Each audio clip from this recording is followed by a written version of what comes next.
नमस्कार। Ravi Pandey RCM YouTube channel के ऊपर एक बार और आपका स्वागत है। दोस्तों, आज बहुत दिन बाद एक छोटी सी बात कहने का आपके बीच में मैंने मन बनाया। दोस्तों, एक छोटी सी स्टोरी मैं आपके बीच में शेयर करना चाहता हूँ। आज मैं देख रहा हूँ कि इस लॉकडाउन की विपरीत परिस्थिति में जहाँ लोगों के पास रोज़गार नहीं है, वहाँ डायरेक्ट सेलिंग इंडस्ट्री बहुत कुछ करने की संभावना ही नहीं देती, बल्कि डायरेक्ट सेलिंग इंडस्ट्री के थ्रू इस लॉकडाउन में भी आप, इस कोरोना काल में भी आप अपने सपनों को पूरा कर सकते हैं दोस्तों। लेकिन मैं देख रहा हूँ कि हमारे बहुत सारे मित्र ऐसे हैं जो घर से निकलते हैं लोगों को बताने के लिए, आरसीएम बिजनेस के बारे में प्लान दिखाने के लिए निकलते हैं। थोड़ा सा संघर्ष आते ही वो डर जाते हैं, वापस अपने घर को चले आते हैं दोस्तों। 2, 4, 5 लोग मना कर देते हैं, उनका कॉन्फिडेंस कमजोर हो जाता है। मुझे समझ में नहीं आता कि बिना किए पाने की इच्छा शक्ति हम लोगों के अंदर इतनी जागृत कहां से हो जाती है।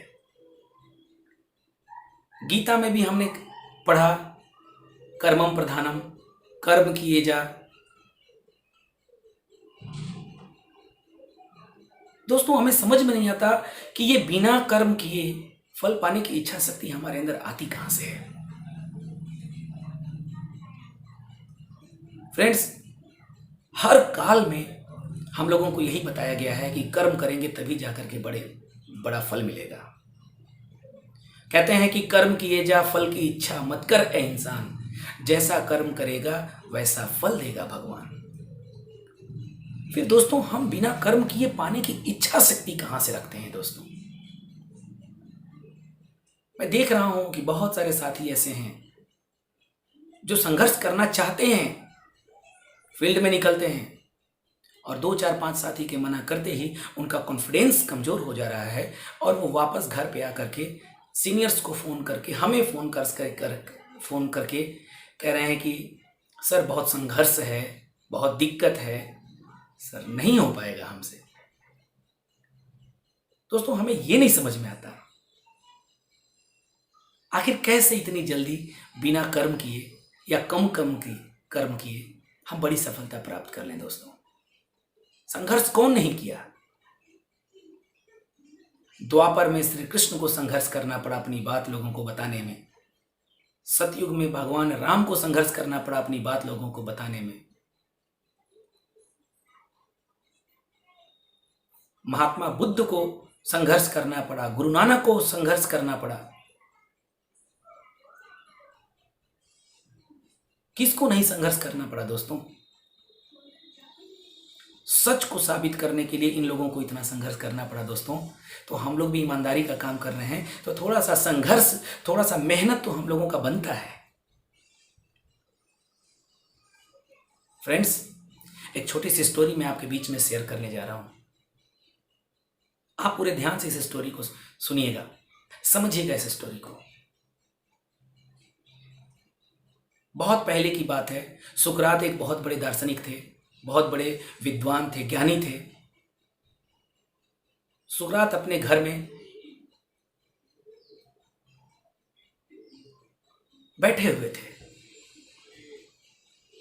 शाम का समय था, तो अचानक सुकरात का एक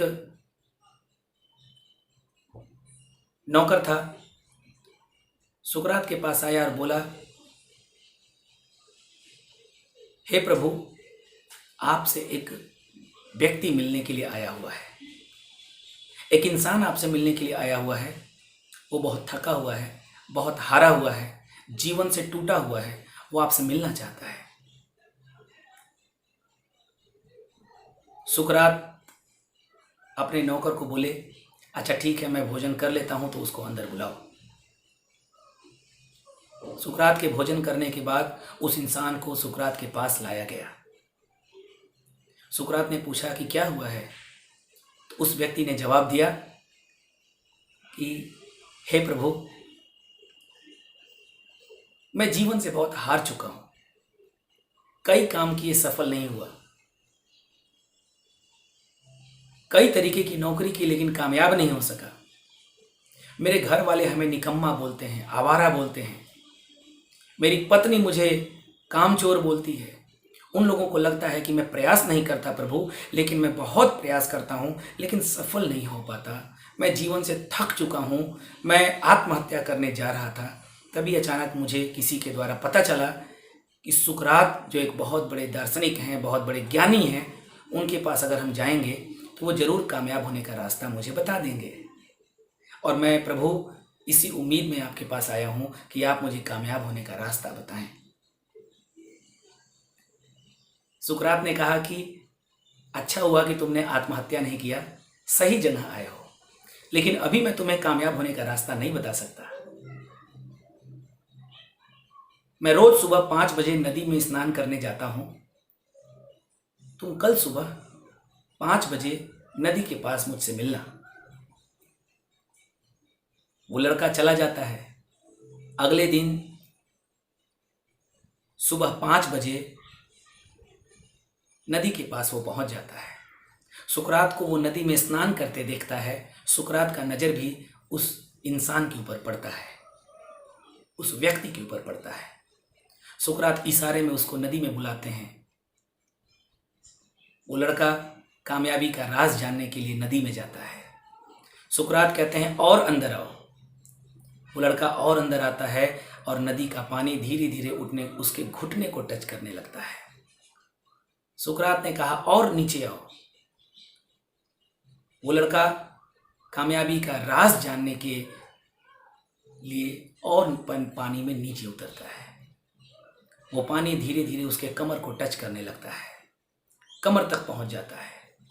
सुकरात बोलते हैं और नीचे पानी में आओ। लड़का और नीचे पानी में आता है। पानी धीरे धीरे उसके सीने को, उसके छाती को छूने लगता है। सुकरात बोलते हैं और नीचे आओ। लड़का और नीचे आता है और वो पानी धीरे धीरे उसके गर्दन को छूने लगता है। सुकरात मजबूत थे, शरीर से काफ़ी स्ट्रांग थे। सुकरात उसके सिर को पकड़ के पानी में डुबा देते हैं। वो लड़का पानी में तड़पने लगता है, छटपटाने लगता है। सुकरात फिर भी उसके ऊपर दया नहीं करते, फिर भी उसको पानी में अंदर डाले रखते हैं। धीरे धीरे 40 सेकेंड 50 सेकेंड बीत जाता है। उसका शरीर पीला नीला पड़ने लगता है। सुकरात को लगता है कि अब मैं इसको नहीं निकालूंगा तो मर जाएगा। और फिर जब उसका शरीर पीला नीला होने लगता है तो सुकरात उसको बाहर निकालते हैं। बाहर निकालते ही वो लड़का बहुत तेजी से, बहुत मजबूत सांस लेता है। इस तरीके से वो बहुत मजबूत सांस लेता है। सुकरात बोलते हैं कि उस व्यक्ति से बोलते हैं कि ये बताओ, जिस समय तुम पानी में तड़प रहे थे उस समय तुमको अगर एक थाली भोजन दिया जाता तो तुम खा लेते? बोला नहीं। सुकरात बोले जिस समय तुम पानी में तड़प रहे थे उस समय तुमको सबसे ज़्यादा आवश्यकता किस चीज़ की थी, किसके लिए तुम इतनी लड़ाई लड़ रहे थे? तो उस लड़के ने कहा प्रभु, जिस समय मैं पानी में तड़प रहा था मुझे सबसे ज़्यादा आवश्यकता ऑक्सीजन, हवा की थी। सुकरात ने कहा अगर उस समय तुम्हें 1 किलो सोना दिया जाता तो क्या अच्छा लगता? लड़का बोला नहीं। सुकरात ने कहा क्या उस समय तुमको हीरो की खान दी जाती तो तुमको अच्छा लगता? लड़का बोला नहीं।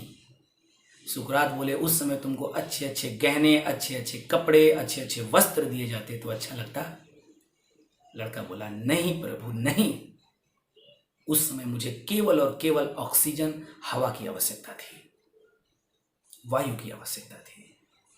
सुकरात ने जवाब दिया जितनी दृढ़ इच्छा शक्ति से तुम लड़ाई लड़ रहे थे उस वायु के लिए, उस ऑक्सीजन के लिए, जिस दिन उतनी ही लड़ाई, उतना ही जिद, उतना ही इच्छा शक्ति पैदा कर लोगे अपने काम के प्रति, तुम जिस भी काम को करोगे उस काम में कामयाब हो जाओगे।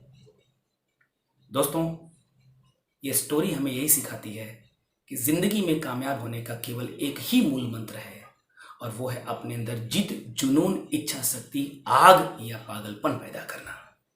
सबका अर्थ एक ही है दोस्तों। जिद, इच्छा शक्ति, पागलपन, आग या जुनून, ये सब एक ही चीज है दोस्तों। ये आग ही आपको आगे लेकर के जाती है। एक छोटा सा वीडियो क्लिप मैं आपको दिखाऊंगा, किसी मित्र ने मुझे व्हाट्सएप किया। एक कीड़े मकोड़े का, एक छोटे से फतिंगे का वो वीडियो है, कैसे वो कीड़ा संघर्ष करके दोबारा रेंगना शुरू कर देता है। आइए उस छोटे से क्लिप को देखें और उस कीड़े से सीखें कि जब ये संघर्ष करके अपने लाइफ को, अपनी जिंदगी को सही दिशा में लेके चल सकता है, तो दोस्तों हम तो इंसान हैं, हम क्यों नहीं संघर्ष करके आरसीएम बिजनेस में बड़ा कर सकते हैं, बिजनेस में बड़ी कामयाबी ले सकते हैं और अपने आप को रॉयल्टी और टेक्निकल अचीवर बना करके सिद्ध कर सकते हैं। दोस्तों आइए हम सब मिल करके प्रण ले, मजबूत इच्छा शक्ति, मजबूत जुनून के साथ, कि हमें कुछ करके दिखाना है। दोस्तों गर्मी न जून में होती है और गर्मी न ही खून में होती है। दोस्तों किसी ने सच कहा है, गर्मी तो जुनून में होती है। दोस्तों वो जुनून, वो इच्छा शक्ति का ही नाम है अपने अंदर आग पैदा करना। आइए मिलकर के बड़ा करें। आइए इस वीडियो को देखते हैं। कि लहरों से डरकर नौका पार नहीं होती, कोशिश करने वालों की कभी हार नहीं होती। नन्ही चींटी जब दाना लेकर चलती है, चढ़ती दीवारों पर 100 बार फिसलती है। मन का विश्वास रगों में साहस भरता है, चढ़कर गिरना, गिरकर चढ़ना ना अखरता है। आखिर उसकी मेहनत बेकार नहीं होती, कोशिश करने वालों की कभी हार नहीं होती। डुबकियां सिंधु में गोताखोर लगाता है, डुबकियां। बहुत बहुत धन्यवाद। Thank you so much. जय आरसीएम।